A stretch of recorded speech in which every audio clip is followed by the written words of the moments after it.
श्रीराम श्री गोंदवलेकर महाराज. आज मी आले आहे गोंदवलेकर महाराजांचे दर्शन घेण्यासाठी. माझ्यासोबत तुम्हीही दर्शन घेऊ शकता. फक्त व्हिडिओ शेवटपर्यंत पहा आणि मी दाखवणार आहे मंदिर कसं आहे व काय चालू आहे. इथे मंदिराचे बांधकाम चालू आहे. जुने बांधकाम पाडून नवीन बांधकाम करायला चालू केले आहे. मी आले आहे पार्किंगच्या रोडने. इथे फ्री पार्किंग आहे. तसेच जे भक्त पारायण करू इच्छितात त्यांच्यासाठीही फ्रीमध्ये राहण्याची सोय केलेली आहे. रूम्स अवेलेबल असतात इथे. चला तर मग मंदिर कसे आहे ते पाहूया.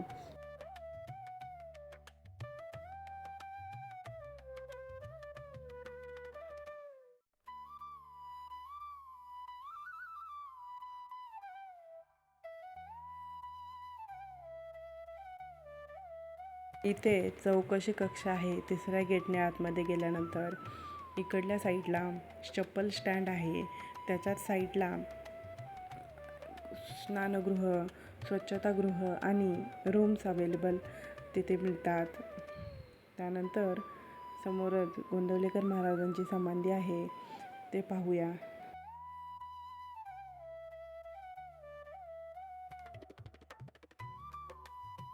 छान असा मंदिराचा व्ह्यू येतो. त्यानंतर इथे श्रींचे तीर्थ आणि श्रींचा अंगारा मिळतो.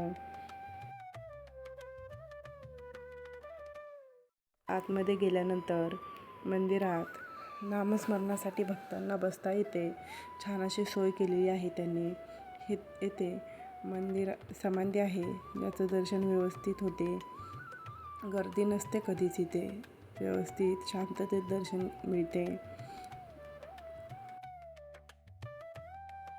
वरती गोपाळकृष्ण मंदिर आणि खाली श्री गोंदवलेकर महाराज मंदिर आहे. त्यानंतर बाहेर असे चार्ट लावलेले आहेत, ज्यामध्ये श्री चैतन्य गोंदवलेकर महाराज यांचा जीवनपट दाखवला आहे, जो की भक्तांना माहीत व्हावा यासाठी त्यांनी असे भिंतीवरती पोस्टर बनवून लावले आहेत. त्यानंतर श्री सद्गुरू ब्रह्मचैतन्य महाराज गोंदवलेकरांचे नित्यक्रम लावले आहे. मंदिरात कोणत्या कोणत्या पौर्णिमा होणार आहेत 2025 साली हे लावलेलं आहे. त्यानंतर श्री गोंदवलेकर महाराजांचे विचार इथे त्यांनी भिंतीवरती लावून ठेवले आहेत, जेणेकरून भक्तांना वाचता यावेत. जय श्रीराम, जय जय राम.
असा छानसा भक्तिमय असा परिसर आहे इथला.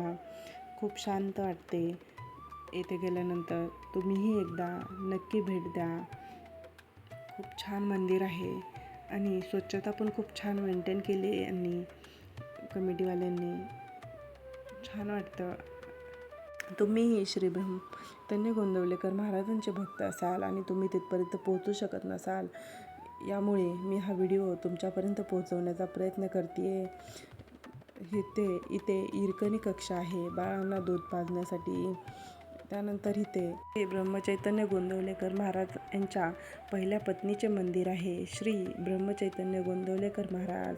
जय श्रीराम.